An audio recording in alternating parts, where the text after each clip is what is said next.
When you don't like what you look like, you don't feel all the good stuff on the inside. And Right. so having a good feeling on the outside makes you truly believe what you have to offer. It's not about vanity. And I break down this myth so regularly. It's not about, oh, well, I don't want to look overdone and I want to age gracefully. I don't want to do that, right? It can just be because you want to feel better about you.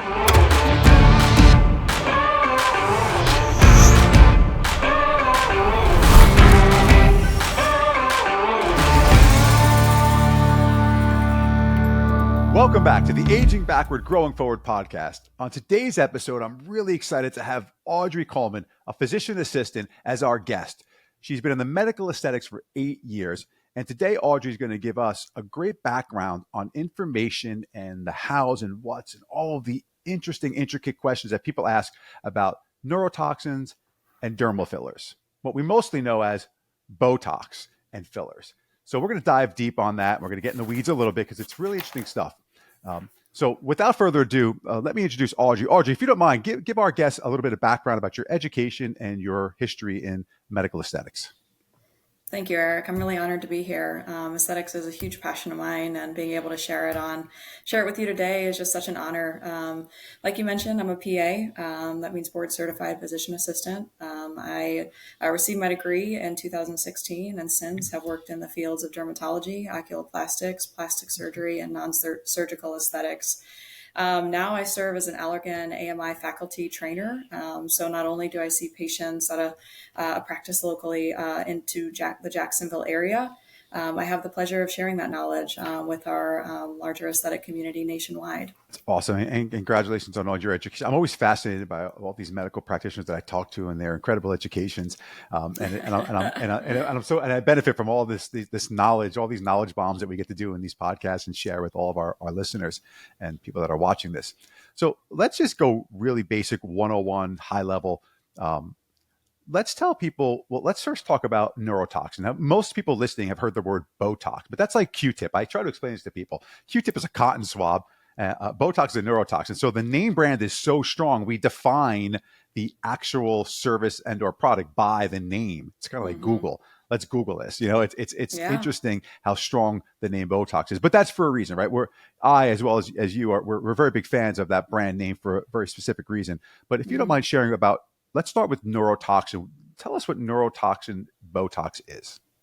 Yeah, that's a great question. And I think a lot of this kind of goes into this discussion on like the fears around Botox, because the term itself, meaning tox, it really is derived from a derivative of a protein that's basically extracted from a bacteria. So what we know about bacteria is it replicates, grows exponentially. But a protein, when utilized in an appropriate setting, can really just temporarily relax a muscle and prevent that constriction and that function of it. So when we use a drug and dose it appropriately for a muscle or an indicated muscle that we're striving to treat, we're going to get that temporary relaxation. So Botox has been around since 1989. It is one of the most well-studied medications there is. I trust it just because of that in-depth research. And when I'm looking to reach for products, it really has the science and the backing behind it. So it was indicated for cosmetic use in 2002. So Wow. it's now indicated for 4 cosmetic areas. So the glabella, the frontalis, and the crow's feet. And really in the US is the only neuromodulator that is indicated for all 3 of those labels, although we often see it utilized off-label in many other areas. Okay, so you use some big words, global. Let's tell people what those areas are, and I'm sure our production team here is going to show some cool graphics about this. But let's define those a little further, because I know, like my wife would say, "Hey, she used to call them my angry New Jersey lines, like my frown." And by the way, I'm so due for Botox. I may go do it after this episode shoot. Yeah, I think you're so right. Thanks for reeling it back into me. Or reeling it back in for me. And in consults with patients, I really love to dive into the why and helping them understand really what that complex really is and how that improves the facial message. So the glabella is commonly known as like the kind of wrinkle lines or the 11s or the frown lines. It's really a complex of muscles between our eyebrows. So it's comprised of the corrugators that kind of go right above that medial brow brow, the procerus along the nasal bridge, and the depressor supercilii kind of on the medial bridge itself. And with that, we're able to make that really intense scowl. So the frontalis is the forehead muscle. So it's double bellied. It comes over the brow and attaches onto this superficial superior aspect of our forehead. And it allows us to raise our brows. And then the orbicularis oculi is really the crow's feet. And that muscle encompasses the whole eye itself and gives us those smile lines and just kind of those little etchings around the eyes themselves. Mm-hmm.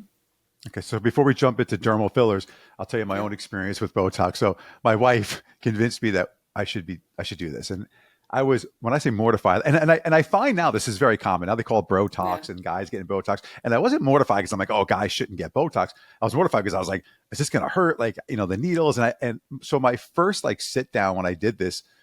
Actually, they used me as a training model at Serotonin, so it was even crazier. To me, I was sitting there thinking, okay, how much experience does this person have? But they're actually all of the nurse practitioners and the medical practitioners that do it they're so fantastic. They're incredible with their dexterity. So I sat there and I was like, I put my ear pods in, the ones I'm wearing probably right now, and I just cranked up. I think I probably put on some Bon Jovi or Poison, just some 80s rock to put me in a good place. And I tell you, after it was done, it was not even 10 or 15 minutes, and I mean, I was easily, I think, a 64 unit, right? I mean, for me, I was everywhere, and it was awesome. I couldn't believe, because I didn't realize now knowing what I know and being around it and having conversations and with other people and telling people, why they should do it. And you look at pictures of me from a couple of years ago, on Facebook, and I literally would have friends text me, are you touching up your photos? Come on, man. Are you see? I'm like, no, I don't even know how to use those apps. Are you crazy? And there's a great shot, literally a cold face. I just did a selfie of my face on an airplane with Drew. We were going to an Eagles game, and I noticed it there. I was like, wow, my face looks like, and I was 48 years old. I'm 49 now, about to be 50. And I was like, my face looked better than my 35-year-old face. And it was because the lines were gone, and I try to explain to people, you'll do a much better job when I ask this question next, but I wasn't giving them the opportunity to be permanent lines. I'd have to go and get an ablative laser or even a facelift, something to get rid of it. Because at some point, and I'd like you to talk to this just specifically for Botox, when it comes to fine lines and wrinkles, if you don't address it, it becomes more of a permanent thing. Is that correct? Yeah, you're so correct. I mean, you're so right about that. It's sort of like a piece of paper, really, and we're kind of crunching that piece of paper, and you're going to see that line become more appreciated over time, and it's going to just be harder to see that line iron out. Now, you said so many great things that I'd love to touch on. Neuromodulators like Botox, they're not a filler, right? So they are really just relaxing that muscle capability and preventing that crease. So I really think that no matter how deep the line the depression is and the dermal layer or the superficial subcu and how that's developed over time, it really is ideal to start with that, putting that movement in that relaxed phase. Otherwise, we can't really make a lot of progress with the other treatments that we're doing. So it's a great foundation to improving that facial message. And I know I'm highlighting how do we reduce wrinkles, but more globally, Botox can be utilized to improve that facial message. And I think that's kind of going into a discussion we'll, I'm sure, pick up on later in our conversation.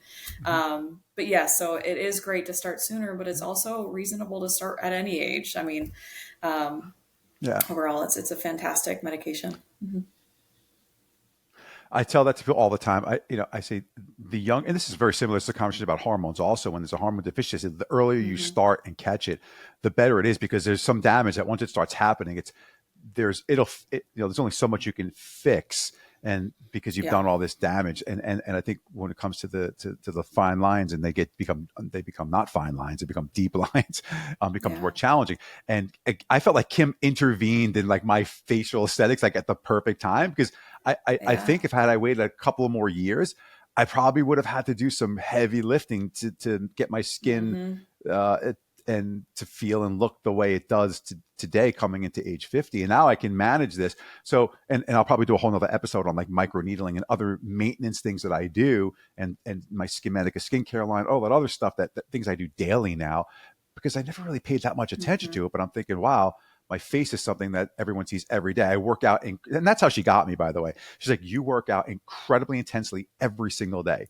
She's like, your body is always looks like it's 25. She's like, your face is as important. It's out every single day. You're in a t-shirt and clothes all day long. You can't even appreciate all the work you put in there. And I was like, oh, that kind of hooked me. She was great. She was an incredible salesperson for me to do it.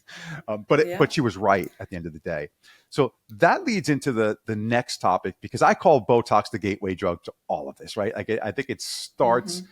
Well, maybe it back up one step. Maybe microneedling and or skincare starts with like people paying attention to fine lines and wrinkles. But I think the next iteration then becomes, do I need a dermal filler? And what is the application for that? So I'd like you to talk a little about what are dermal fillers? What are they made of? What are they comprised of? And I know there's different types of dermal fillers, especially with Allergan. But can you explain to our listeners and to me the different types of dermal filler and what they're made of and their application?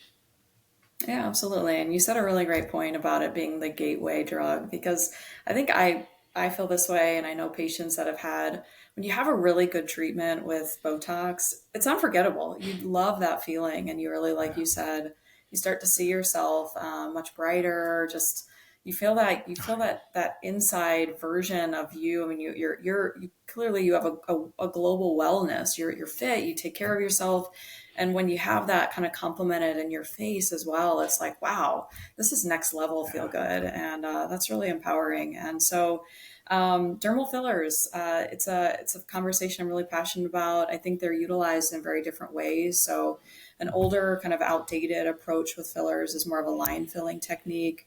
What I specialize in is really full facial, like global assessment, understanding the origin of the fat pads, the skin tissue changes, and how we're really creating facial shape and improving that facial message. Because that's really going to avoid our patients. It's going to protect them from looking overdone, and education is really key with that. So what are dermal fillers? It's a derivative also from a bacteria that produces a hyaluronic acid, and these are cross-chained, and they're different lengths. They're combined with a product called butanodyl glycidyl and ether. It's basically a preservative binding agent. And these products are bound in different ways. And so they have different properties to them.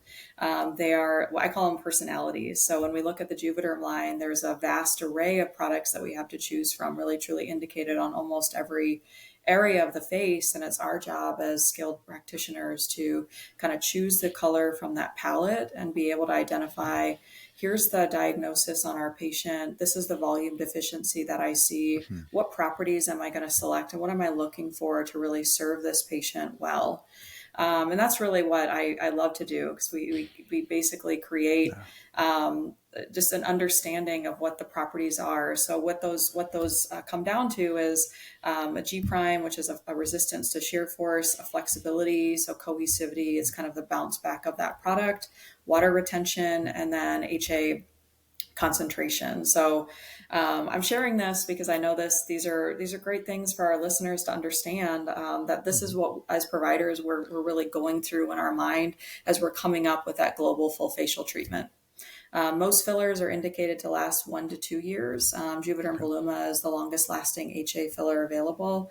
And it's important that you know that they're reversible as well. So it's another beautiful aspect of these products, because our faces are very dynamic. So what we're seeing is products in the 70s and 80s, those permanent products. It was always, the idea was centered around, I want to find a long-term solution, but we're changing, and I'm different. My body's different in the last 5 years than it is now. And so if we have something that's very stagnant and not changing with us, or we don't have an opportunity to relook at ourselves over time and have a product that really flexes to that, then we're really kind of missing a full aging concept. And so that's really why I think there's such an amazing possibilities, or there's such amazing possibilities with dermal fillers. Yeah. And you mentioned the good thing, and we'll go back to it, overdone. So I want to make sure we talk about overdone and defining that, because that's a great topic that we should really address and touch on for our listeners, because that is a fear. So let's roll back just a little bit. So we talked about the different types. So what are the indicated areas that most people use for fillers? I mean, I know what we see in serotonin, right? We see a lot of, we call it chins, cheeks, and lips. We see a lot of that, and because those are the areas. And I guess we'll back it up even another step. the cause of why people need the dermal filler. So you talked a little bit about the anatomy. We've noticed, especially in people that are on substantial weight loss programs, we offer a great weight loss program.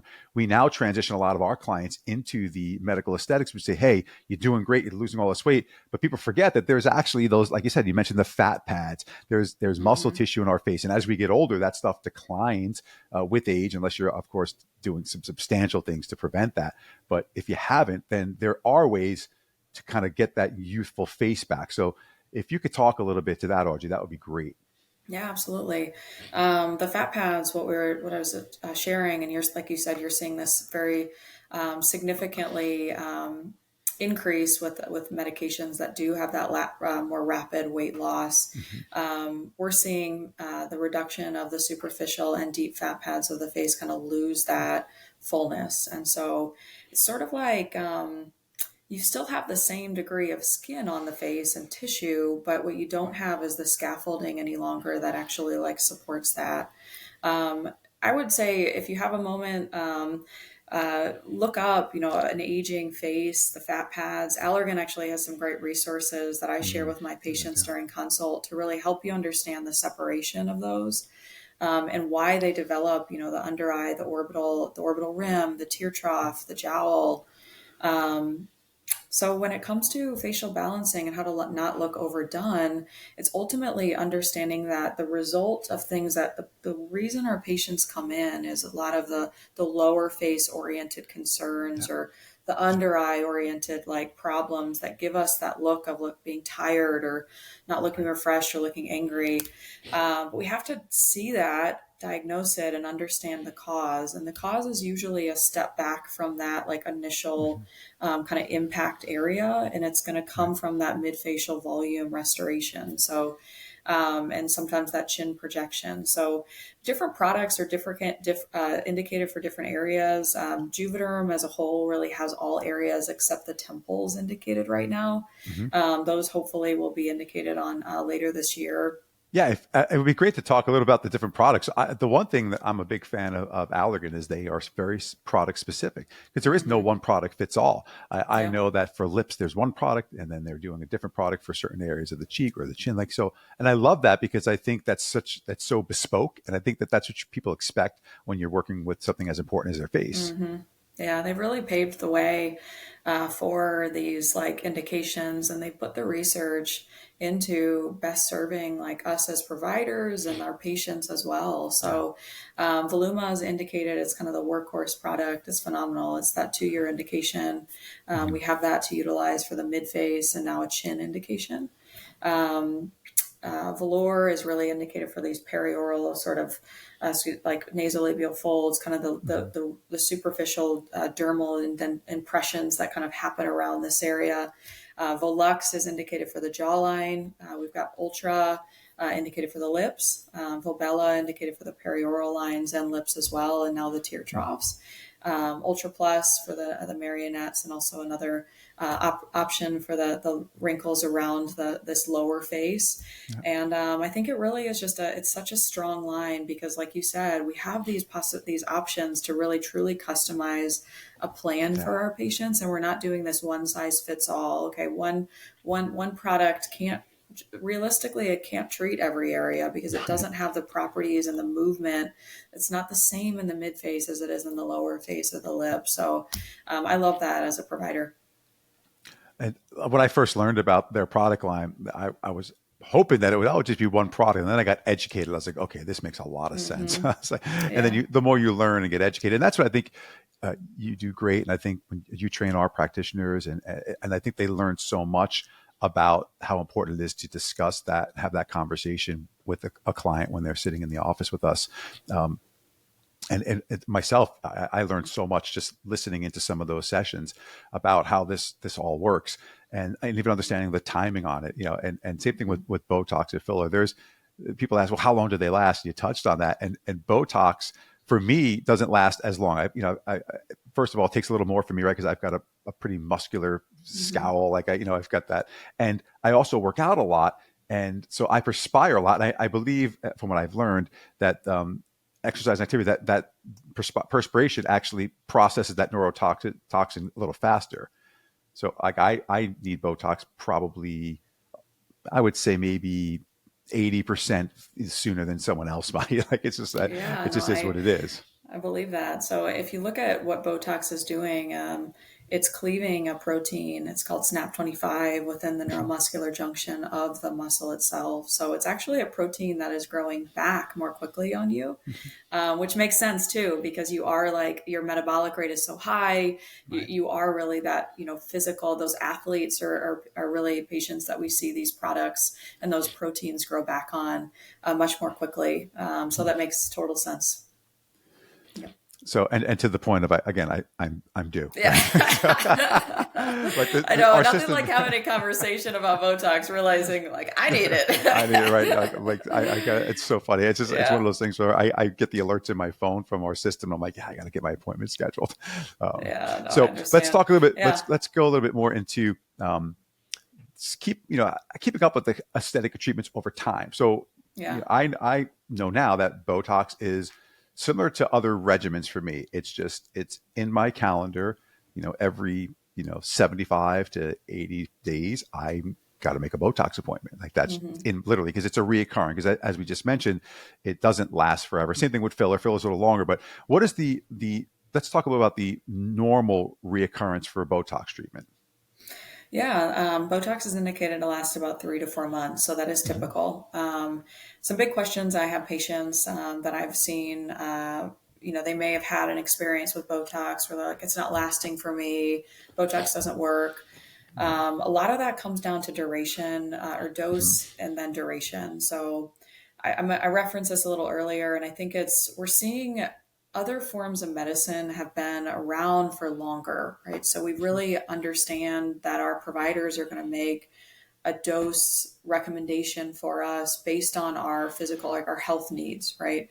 Um, Neuromodulators are different. This is still fairly, aesthetics isn't new. We've cared Mm-hmm. about the way that we looked for as long as, humans have been on this Right. planet, right? Yep. Yep. But I think that we're not thinking of neuromodulators in a drug dose that we're administering to our patients to give a desired outcome. And I think that's a really important point, and Mm-hmm. that's why going to a trusted provider and understanding the way that they're looking at your face and almost diagnosing your muscle strength for a patient like yourself, Eric, it's important that you're getting that appropriate amount of drug, Right.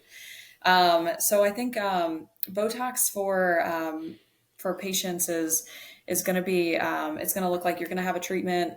Your provider is going to customize that dose for you. They may see you back in a couple weeks, and then you're usually, like you mentioned, kind of being a part of that regimented 3 to 4 months. It's not a long appointment. It's not very painful, and you're really kind of trying to train those muscles to be in that state that desired Yep. state, which is more, most of them we want to have more at a relaxed state in that upper face. So I think it's one of the best skincare investments you can make, that and sunscreen, in my opinion, because we're really stopping that muscle movement at its origin. I agree. I mean, having a cadence for it is critical, and that's what the provider provides, and then you follow the cadence. But I will tell you, I do think it is because it's really is. There's no downtime. Your Yeah. downtime is the time you're in the your 20 minutes. And Mm-hmm. at serotonin we put on a red light lamp over their face to reduce the inflammation It's and improve the brilliant. absorption of the Mm-hmm. product. So we do some really cool stuff. But like you're off, and most people will go back to work. They'll come in at lunchtime. It's crazy. Like I'll do it Yeah. like in like I said, my appointment's usually in the morning, and I go right into the office and start working.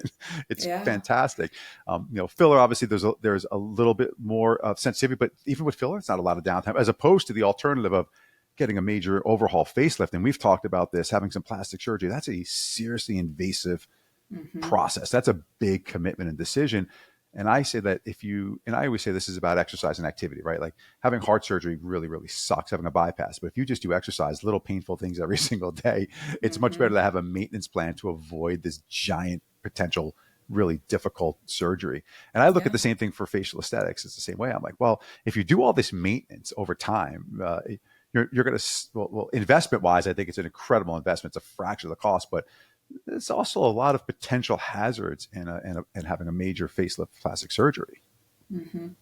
Yeah, you're touching on some really great points. I think that um, filler can be an investment, right? But I like to use a metaphor of buying something else in our life, a nice car or something that we really value, like that really was a upfront, may have taken a little bit more time or a few more appointments to really get to the place where we want to go, but then it moves into maintenance. And so when you have a great relationship with your provider, they're really going to move to that. Okay, we're going to do filler, maybe some or a little bit, 1 to 2 syringes maybe annually, and we'll just kind of boost this. So, like you said, we're going to keep your aging changes kind of at bay and keep that stabilized. And you went into a great discussion about surgery versus filler. A lot of patients, it comes back to expectation, right? I mean, Yeah. if I know, this is similar, I know it with things that you've utilized in hormone replacement, right? If they have an expectation of this and I can't meet that with dermal fillers, yeah, we may have to move into that discussion.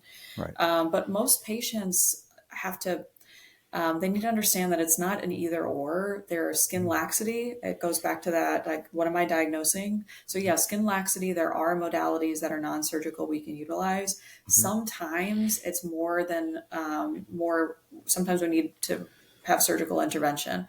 But so many patients are suffering from, myself included, I've had volume loss. And how do you diagnose volume loss and what do you treat it with? It's going to be Yeah. dermal fillers. So, I think it's such a great tool to utilize over time, like you said, to really prevent some of those, that just large overhaul later on down the road in life. So you've probably seen these carousel, posts on Instagram of Madonna and Hmm. Miley Cyrus is. I mean, I follow like every injector on Instagram now, right? Like I Yeah, just it's do, and good. Yeah. so it's hysterical, and because they're so entertaining, the stuff they put up, because it's like, wow. And you talk about being overdone. It seems like sometimes, and people don't. And you see, I think I saw there was a couple of male actors too that I saw. I was like, holy gosh, that's Hmm. horrifying. Knowing what I know now about quote unquote overdone. So I know that's one thing that Allergan does really well in the trainings, because I've sat in there and I've listened to, Absolutely. and I've seen the outcomes. I've seen the outcomes of clients of ours and my wife and myself. I mean, it's incredible, because it's just creating, like, it's like, wow, I just give you your youthful face back.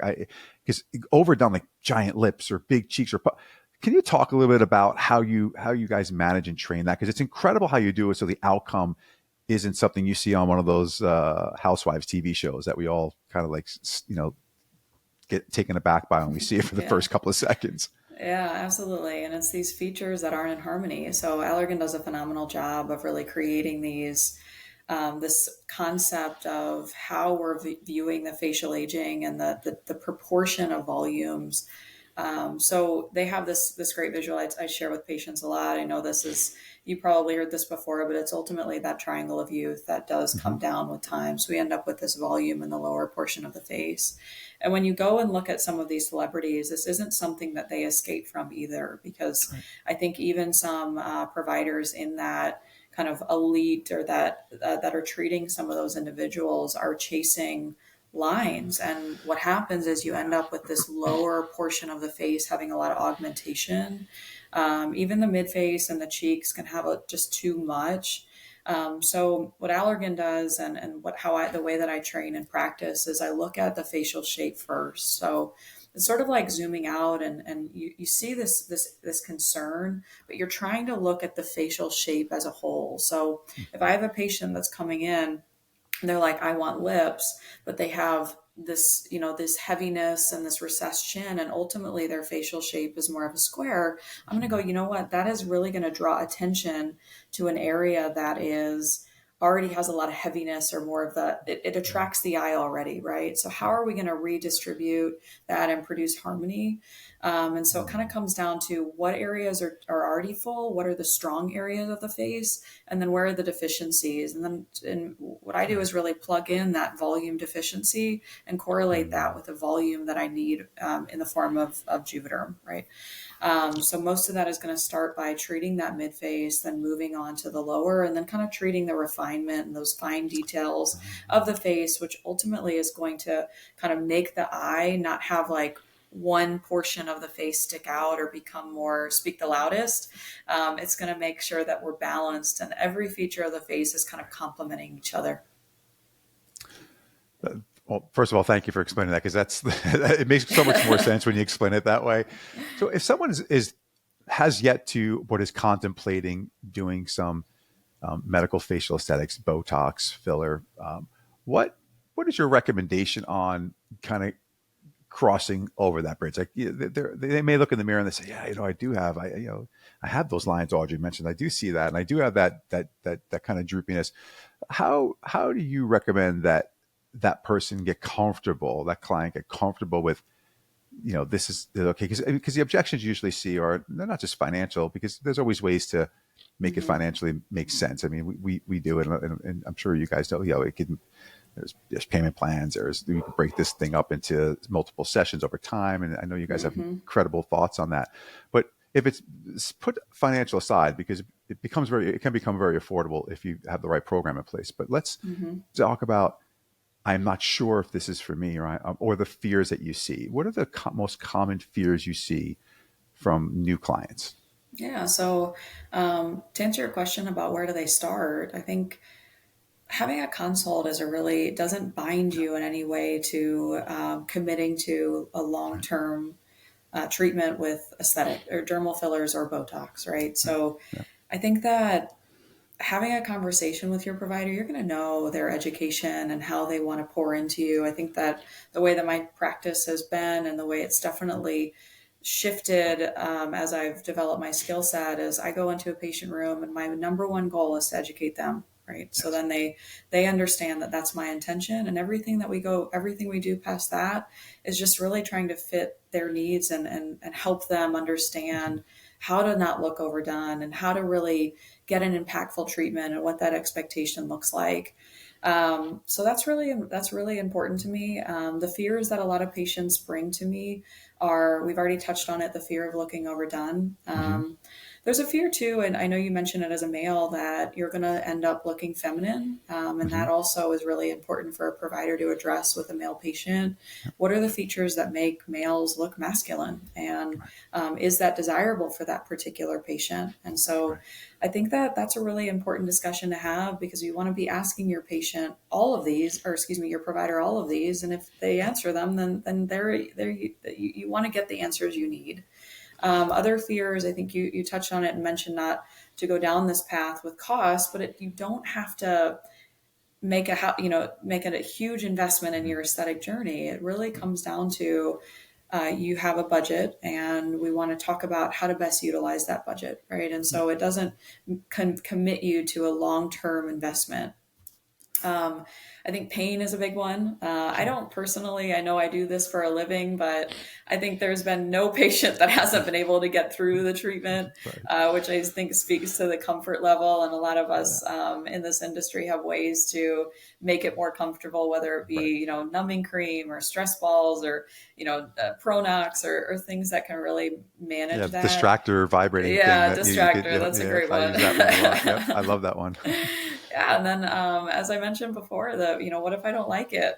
There's a reversal agent. So I think Right. that's really something that we don't resort to often. But I think it's Right. very comforting to know with dermal fillers in particular that it isn't something that you're permanently having to, it's a commitment that you can also kind of come Right. away from. And if you decide that it isn't in line with what you're looking for. So I think that that's very reassuring. Now, Botox, we don't have that at this moment, but the good and the bad thing about it is it doesn't last, it lasts for 3 to 4 Right. months. So eventually that too will come and restore back to your baseline. Yeah, there's no reversal agent for Botox except for time. So Yeah, over that's time, if you don't, that's right. yeah, that's so there is, the fear is, hey, Yeah. you'd only look this way for at most probably 90 days or whatever it is, or Yeah. less. Yeah, that's right. And then and one other thing, a question that we hear awesome is the safety of the product. So Hmm. That's a and great one. there, so if you and that objection you may have heard as well. So can you talk a little about that, about how researched and how safe these products are? Absolutely. Botox is, as I mentioned before, it's one of the most well-studied medication. There are very few patients that can't have it. Mhm. If you have an allergy to albumin or eggs, that's one thing to Mhm. not, be mindful of and have a discussion with an allergist or and your provider. Um, Myasthenia gravis, that's a couple of pregnancy or a few contraindications, Yeah. but that's so few. It's Yeah. very, very safe. As far as dermal fillers, a lot of that, the research behind fillers is expansive. Allergan Mhm. alone has gosh, I don't know the exact number, but it's somewhere 30 to 40 medical liaisons over the country Wow. that we have providers as providers have access to. So ours in this area, I contact him regularly if I want research, literature, Mhm. best way to handle things. I have patients that come in with maybe something unusual, and he can guide Mhm. me on that based on Right. the research that they have available and other providers that they can contact nationwide and really internationally. So I find that just so reassuring. Um, the incidence of complications with dermal fillers is going to be in the 0.1% of patients, right? So Right. the more invasive or more aggressive complications is very low. The more common are going to be bruising, erythema, so redness, Right. some tenderness. It usually takes 2 weeks for it to really become yours. So all patients, I really want to give that time to as it's integrating into our body. But it's a very safe, the safety profile is incredible. When do you start? I mean, when do you take the plunge and go in, and why? And Right. what she said, and I'm going to read it to you, is she said, I lost my identity. I Mm. had been a caregiver for my husband for several years now, and I lost sight of myself. And what I Wow. felt after I received a treatment with Botox and dermal fillers is it made me work a little harder to keep up with myself. I walked into my new job and I felt like I was a professional. Hmm. And what I feel is when you don't like what you look like, you don't feel all the good stuff on the inside. And Right. so having a good feeling on the outside makes you truly believe what you have to offer. And I haven't given Mm. up on myself. I want to look good and I take care of myself. And I really want that to be the way that the world perceives me. And Love I that. felt like that was just so on point with what you and I are discussing and the why Yeah. behind when you pursue facial aesthetics, because it's not about vanity. And I see this Right. break down this myth so regularly. It's not about, oh well, I don't want to look overdone and I want to age gracefully. I'm not a candidate. I don't want to do that, right? But Right. it's more than that. And I've experienced that myself as a patient, and I've seen that for 8 years of seeing patients in like taking being with Yeah. through this process. And it can be whether you're preparing for something like a wedding or an anniversary or a Sure. reunion, or it can just be because you want to feel better about you. And I think that pairs so well with what you're doing at Serotonin, because you're really taking in this global wellness to a patient, and the way that we look and we feel about ourselves is a huge component of that. So, Oh, it does. And the improvement in just mental well-being when you look in the mirror and the face looking back at you just looks shiny and it feels good. And it does, it changes a lot. We have so many clients that, love us because of that, right? It just creates such an hmm, incredible rapport. And we see it, we're so lucky we get to see it at so many levels, right? Whether we've yeah, you are. addressed the hormone issue or a weight issue and we've addressed it and we've gotten them to whether it was an event they were getting ready for, their wedding, like you said, something intense. But I can't tell you how many times Kim and I are just somewhere in town, like we were just at dinner at the restaurant over here, and a woman, husband and wife, like not saying what they run up to and they grab my, and they know Kim and they're like, oh my god, my daughter, not Yeah. even my daughter's doing the weight loss program. She's so happy, her confidence. You got to see, she's wearing things that she walks around. She's got a pep in her step. She's strutting now, and everywhere we go, we were at a ball field, like my son's flag football game, and we were Hmm. wearing a serotonin shirt, right, and the woman walks right up to us. We love your people in Windy Mirror. They're so kind to us, so welcome. And by the way, look at and they'll tell us like completely just start telling us all of this like stuff like looking around like thinking like Hitler in the back of my head. I'm like, oh my god, not here. But Yeah. they're so thankful and it's so rewarding to see that, especially when you see it happen over time. And then you look back at like, wow, when this person came here, they looked and felt this Hmm. way. And then now it's like they're just a new human, and it's so incredible. Like it's so Yeah. exciting. And that's why when we created serotonin, I went into the medical aesthetic component because I knew that Hmm. just fixing them physical their body, because the face was so important. And my wife frankly enlightened me to that. She was so helpful in saying, well, this is the whole human, right? I mean, and then we see the improvement in mental wellness, and the anxiety starts to disappear, and the depression starts to go away. And these are side effects of not only just hormones, but hormones with aging. Because I look worse, I feel worse. It's a bad spiral. People don't realize how powerful that spiral is. And when you unwind it, and we unwind it all, and then we top it off with, well, let's touch it up, let's fix a fine line. And that's kind of how our providers talk to them. Like, hey, you know what, Jen or Tom, you're losing all this weight, you're looking great. Let's just keep going. Let's do the whole you. And they can't wait. Like a lot of times, because they don't know what they don't know, right? And you see this all the time. They come in expecting, hey, do my lips, but like you said, well, maybe it wasn't just the lips that was needed. It was really, that kind of isn't really focused, because they don't understand, because they don't have the time or the knowledge about it. And so when they get educated, and I love that's how you all teach, because our providers do that. They go into a room and they go in there to educate someone. They're just going to teach them about the possibilities, and to tell them what they just don't know. And it's so helpful. Now they can make a really good educated decision. It's not just based on what I saw in a magazine or on Instagram or what someone down the street did. There's a whole process behind it. It takes 20, 30 minutes. If it takes an hour, who cares? We're happy to sit there and listen. But it's probably 20 or 30 minutes to have that conversation. And then it's like, oh, and then we could dive deeper and unravel as far as you guys want. But that's, I think, one of my favorite parts of how our providers are learning. Like, and I always love how you guys come in. You come in from that education first standpoint, and that's so important. Yeah, well, that's really reflected in your providers at Serotonin. They're a really strong group of individuals. So I know that personally as well. Yeah, you're right. I'm really happy. It sounds like something we really align on, and just really empowered by what we can do to empower others. And that's really a kind of a huge movement that we are a part of. And it's provided me a lot of joy in this career, and will continue for the both of us for years to come. And that's one of the reasons why we're big fans of, because there's lots of different products that are out on the market. I happen to always say go best of breed, who's got the most research, who's been around the longest, that these are the types of products you want to take. There's a safety issue for all things, whether it's, nutrition supplements, whether it's how the food you eat, whether the medications you take, and certainly in aesthetic medicine, the same is true. And we're big fans, because our providers, everything that you just said, they're trained by you all. So I'm very pleased knowing that is being translated to our clients and stuff at our centers. And just knowing that, being a health advocate myself, it's important, because we get that question a lot, is, well, is this stuff toxic to me, or is there a problem? And then we explain to how your body processes it, and it's only getting better. And we haven't even touched on their newest product, their SkinV product, which I think is the coolest thing ever. Yeah, it really that is such a great product. I actually did the SkinV. I think it's amazing. Well, we got a couple of minutes.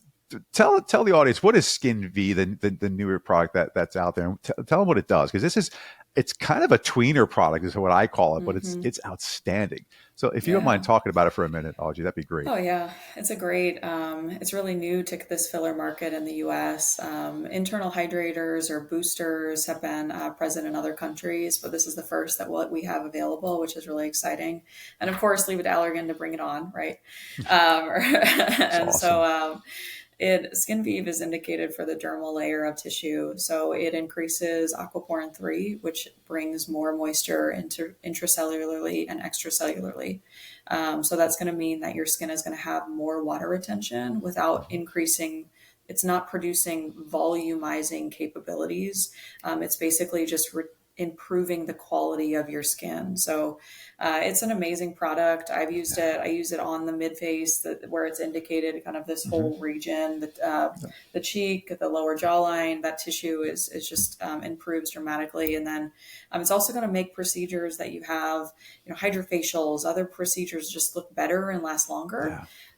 Which I love. And I have some off-label places I use it as well. It's great as a boost for the lips. I think patients have been so thrilled, just because they don't want more volume, but it makes you look like you're having more of an internal gloss, or nothing that's overpowering, but just we all have those dry lips, and it's a great treatment for that. So I'm excited about it. It gives like a great glow. I was fascinated by it when they first launched it.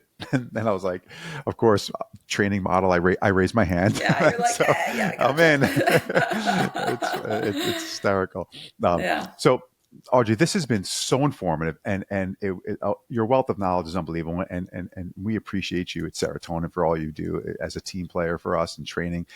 All of my medical providers adore you, so thank you so much for that. But thank you so much for sharing this knowledge with our listeners, and me, educating me today, because I just learn a little bit more every time I hear you guys talk. It's amazing. I hope our listeners, again, you took away a little bit of a nugget. Maybe it was a fear you had, maybe it was an uncertainty you had, and as always, my goal is for you to have something to take away, something to optimize and improve your life and make your health and your wellness and your well-being, take it to the max. And that's our goal of doing this podcast completely. So Audrey, thank you for joining us today. And our listeners, thank you for sharing the time with us. I certainly look forward to seeing you on the next episode of Aging Backward, Growing Forward.